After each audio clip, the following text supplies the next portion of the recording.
Gyokao brought up these subjects partly so Yakin, who was not yet used to these sorts of functions, would feel comfortable. It also allowed her to avoid political discussions.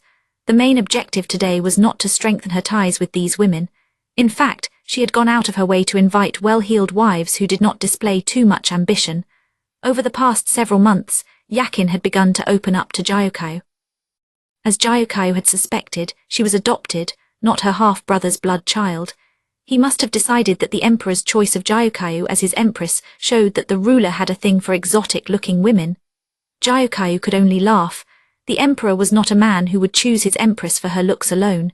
They might have been a factor, of course, but not enough for him to fall madly in love. Gyokao might have the imperial affection, but she was not the kind who could bring a country to its knees. Her father Gyokuen understood his majesty well. That was why he hadn't offered a young Gyokao to the previous emperor. He had waited, using the time until the throne changed hands to give Gyokao the education she would need to be empress. He was a merchant Gyokuen. He would choose the path of greatest profit. He would not be distracted by avarice, though. He would look 10, 20, 50 years into the future, even beyond his own death. He would seek more than the modest glory of one clan, Gyokao knew. Gyokao had faith that Gyokuen loved her, but his love was not unconditional. If she became a hindrance to his pursuit of gain, he would cut her loose. What Gyokao could do was raise her own value, make herself weigh heavier in Gyokuen's scales. This tea party was one way she could do that. The party concluded amid a convivial atmosphere. The wives showed great interest in the curious trade goods from the West. Gyokao would have to make presents of them soon. She ordered her ladies-in-waiting to clean up, then went back to her room, accompanied by Yakin. "You seem to be learning how to handle yourself at a tea party," Gyokao observed. "Yes, ma'am. Only thanks to you. At first you couldn't bring yourself to say a word," she chuckled. "Please, I beg you, don't remind me." Yakin was lovely, true enough, but she was ultimately still a makeshift daughter. She could make herself sound aristocratic for a few minutes of brief conversation, but much longer than that her I say twang started to come out. Gyokao would probably still have the same problem if Hongyang hadn't corrected her every time her own accent had shown itself since she was young.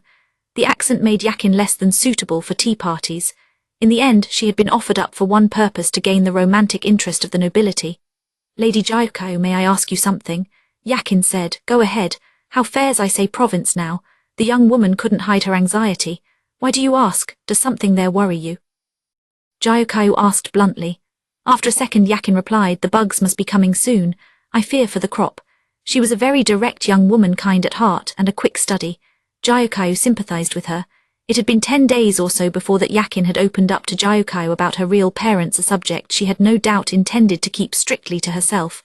This girl, so much like Gyokao, had a deep respect for Gyokao. In her former life, her family had been nomads. However, when her father grew ill, they settled in a farming village. They weren't immediately proficient farmers, of course. They let their livestock pasture in a nearby field and learned how to farm bit by bit. She described with evident gratitude how the governor had supported them financially. The governor was Gyokao. Gyokao was not evil in Gyokao's eyes. He simply believed he was always right and always just. That was why they didn't get along. She, favored by Gyokuen, contravened his justice. She was well aware of this. He was the eldest son of Gyokuen's official wife.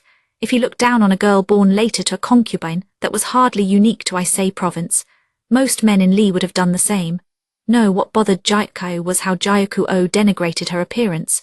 It wasn't about whether she was beautiful or ugly. Instead, he belittled her red hair and her green eyes.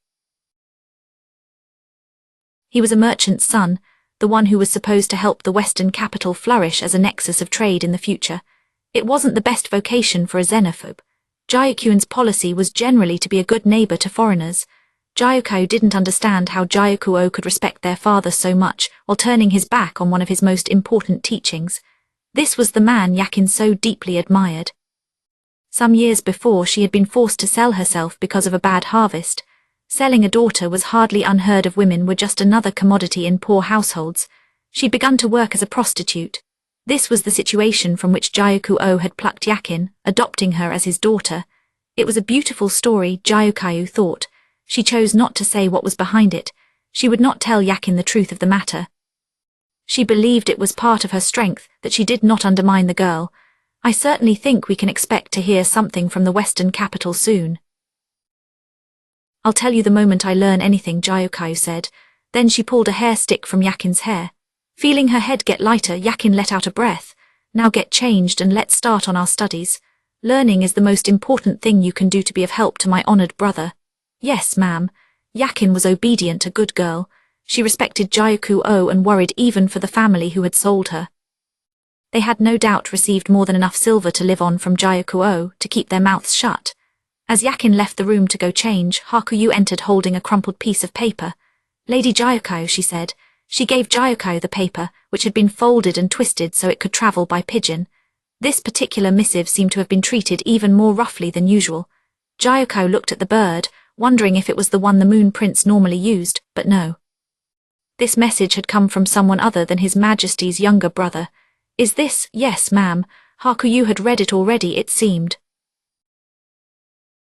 The message said that the Western capital, indeed, all of Ise province, was suffering from a plague of insects. The messy handwriting showed how urgently it had been written. Gyokao clenched her jaw. Hakuyu, I have one message ready to go by land and another by sea. We have one messenger bird left if you wish to use it. The Western capital is still in confusion, however, and I question whether it would arrive safely. Even so, it would be faster than sending word by human hands. The bird, please, Gyokao said. Then she took out a piece of sturdy paper. On it she wrote only a single sentence. As you will. Then she tucked the letter in some oil paper, attached it to the leg of the pigeon Hakuyu had brought, and released the bird. The white creature looked perfect against the bright blue sky. The sky was so blue here in the central region that it was almost hard to imagine that far to the west, it was being blotted out by insects, the bugs ravaging the crop and supplies. Those who couldn't imagine it might sneer. What a bunch of crybabies, those Westerners, they might think. Ooh, the bugs are going to get me. Boo-hoo-hoo, Gyokao let out a great sigh. Why had she entered the rear palace? For what reason? Why had her father seen fit to send her here to the country's central region? Would Gyokao's father continue to love her long into the future? All right, Gyokao thought. She almost gave herself a slap on the cheek for energy, but Hakuyu stopped her. Your inner tomboy is showing, ma'am. Not on the face, please. Yes, yes, Gyokao replied. And try to sound like you mean it when you answer. Hakuyu, her friend from childhood, looked at her sternly. Gyokao took out a new sheet of paper and began writing down what she could do for the Western region. Her fight was just beginning.